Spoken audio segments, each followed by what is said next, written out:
Oh, snap. That's right. Our next closure is going to be the snap, which is everybody's favorite quick change closure. So before we start sewing on the snap, a little bit about the snap and how its parts work. For each snap, you'll have two bits. These are called a lot of different things by a lot of different people. The traditional but outdated term is the male and female snap. However, they also are called positive and negative snaps. And my personal term for it is innie snap and outie snap. So you take the innie snap and it snaps on to the outie snap. Now, one thing that can be tricky is if you look at them, they both got bumps. And you need to make sure that you're not sewing together two of the same type, because then they will not do their job. They will not connect because they are fundamentally different shapes. So this snap, the innie snap, you'll notice has these little spring type wire things. That's a dead giveaway because on all of the snaps that will be receiving the like post of the other one, there are those little wire type springs. And that allows this to slip into there. They connect to these bars here that hold the whole snap together. So that is how I tell this one has got a totally flat back, whereas this one's got the much more rounded back with the wiggly doos. Plus, you could do the same thing. You can make the same mistake and think, oh, they both got holes, so you can just do this. No, that they won't hook together that way. Just like they won't hook together and in any other combination. This won't work. I mean, unfortunately, that's not how snaps are, because they are different shapes. So remember, this is the innie snap and this is the outie snap, and do take some time to memorize what these look like. And now we will sew them on. I'm just going to do this bigger one for you guys today, because you'll only need to do one for your assignment. But like I said, snaps come in a variety of sizes. So for these snaps, you're going to sew them in the upper right-hand corner of your sampler, which the spacing and all the specific positioning of everything makes sense once we get to the hooks and eyes, because they do have to be lined up with each other across two different pieces of fabric. So this is a new fabric from the one that you sewed buttons on. This is the snap fabric, and it will be referred to as such by me forever. No. So you're going to start by taking your needle into the backside with your double threaded knot once again. And going into one of these little loopholes.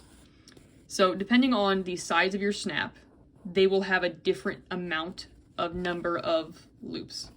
I've made a real mess of my thread, haven't I? They will have a different number of loops together.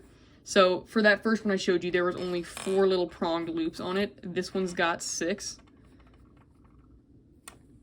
There we go. Okay, it was a classic case of the thread staging a mutiny against me, which, you know, happens to everybody.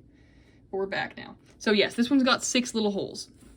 Those are the places you sew through. So I've poked my needle up and through into one of them, and I'm simply going to go a little bit to the outside of it, poke back down through the fabric, and pull my needle through until I've got a nice little thread loop holding it on there. And that is the process of sewing on the snap. You are just going to go like that and push it back down, so up through the hole and out, or back down through the little outside part right here. And on a big snap like this, I tend to do a minimum of 3, probably closer to 4 on each little hole thing. Because these are big, they're generally getting a lot of pressure put on them, so you want to have more loops of thread. Once I've done 4 here, it's time for me to move to the next one. So looking underneath here, I can kind of feel with my fingers where my needle needs to poke up through, and I simply poke it to the next one. On the back, this will give you a little line, but for the sake of the example, this is the wrong side of the fabric, so no one is seeing that line. If you were to be sewing a snap onto something that needs to not be seen, which happens all the time, because frequently one half of your snap is facing the inside of the garment, the other half is it's placed on the outside, so you don't want your thread poking through. And in that case, you just very carefully, using matching thread, try not to let your stitch get seen by maybe not going through all the layers.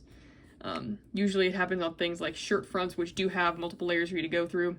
But ideally, you're putting your snap through every layer of fabric. That's, in the ideal world, that's how that's going. And in this assignment, which is the ideal world, as you all know, you're just going through all the layers of fabric. You don't have to worry about spacing, things like that.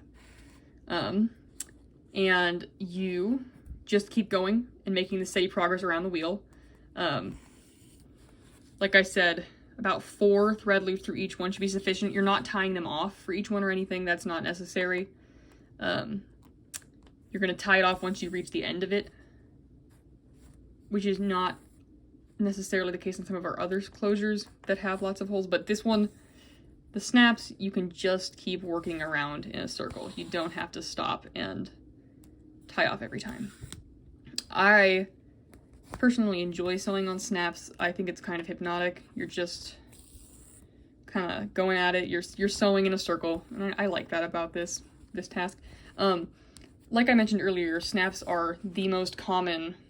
Velcro and snaps are the quick rigging tools. The only other one I've really seen is magnets, and that's a rare day that you use magnets on something. It's usually snaps or it's Velcro. And snaps, I found a lot of people prefer them because they don't make that terrible Velcro sound backstage that no one wants. They just make a very faint and delightful popping noise. You're like, wow, that was great. It's like, it's so much better than Velcro screams. But no, I think that's generally why they're used. And also they're way less bulky. One thing I've found that I've had to do a lot of is when quick rigging a button-up shirt, which happens multiple times every show that I've done, seems like. What you do is you take all of the buttons off the front to start with. You replace them in their spaces with snaps. Like, you put a matching set of snaps down the whole front of the shirt in the spots where the buttons were, and then you stitch the buttons back on top. And the buttons are no longer functional. They're just purely decorative, but it makes it look like this shirt is buttoned up and is being worn normally, when in fact the actor wearing it can walk off stage and just absolutely rip it in half, tear it off their body, which can be a great time saver in, those really speedy quick changes that occasionally come up in our industry. Okay, so I've reached the end of this one.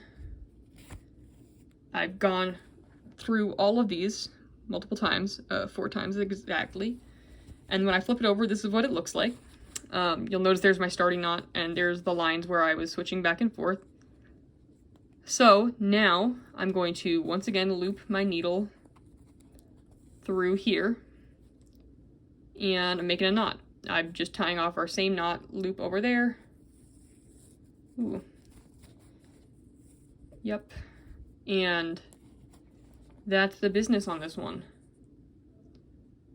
Okay, and we're good on that one. So you'll notice this is the outie snap that I just sewed on. So it's got the bump it thing sticking out of the fabric. So the next one we're going to do, the innie snap, needs to do the opposite of that. It needs to have that gap in it that the snap post can go into. So I'm going to take this one, I'm going to place it about this far away. When you're doing it, I would like you to fold it over and test to make sure that your snap can reach it, because if you did it like this, it's not going to work. On a real garment, this part would be over on a different piece of fabric, but on this part, this sampler, this will give me plenty of room to see that you know how to sew on a snap. I don't need you to, sew it onto separate sampler pieces. This works just fine.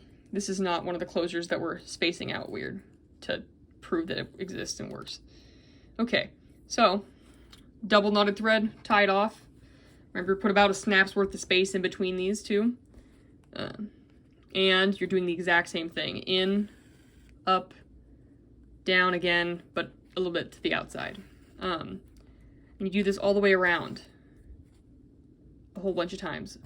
My record-breaking day for snaps, I sewed on, I think it was 72 of these in like 3 hours, which doesn't sound like a lot, but my fingers felt every one of these loops. And so thankfully you have to sew on too, and you've got days to take care of this. If you've got any questions about any of these closures, or about snaps specifically, or about like fun stories I have about snaps, feel free to ask me in class. I've got a really good tearaway pants story that I will share if you ask, but otherwise, who knows? It'll come up if it comes up. And I think I am going to skip forward a bit so that you guys can see how these work when they're finished, but I feel like you don't need to necessarily sit there and watch me sew on the snap, because as you can see, I'm doing the exact same thing as the last one. 4 loops per hole, going I'm going clockwise. Doesn't matter which direction you go, but you're just going with the thread, bringing it along, hopping into different holes. All right, and now through the power of movie magic, our snaps are sewn on. They look the same, but the part I wanted to show you is this is what they should do once they are finished, is you can snap them together, and then you can grab the fabric and pull them apart, and they should not rip off. If they pull themselves off when you do that, you've not used enough loops of thread, or you didn't tie off quite right. Also, if they won't go when you get them sewn on, that means that one of them is facing the wrong direction, or perhaps one of them is the wrong size, although that won't be an issue in this class. We'll make sure your snaps are paired together correctly, but it's happened before where you've got two very similarly looking size snaps, but they don't quite fit. That's why I always test them before I sew them together. It saves me some time, but your snaps should easily click together and pull apart at your whim, and that is snaps.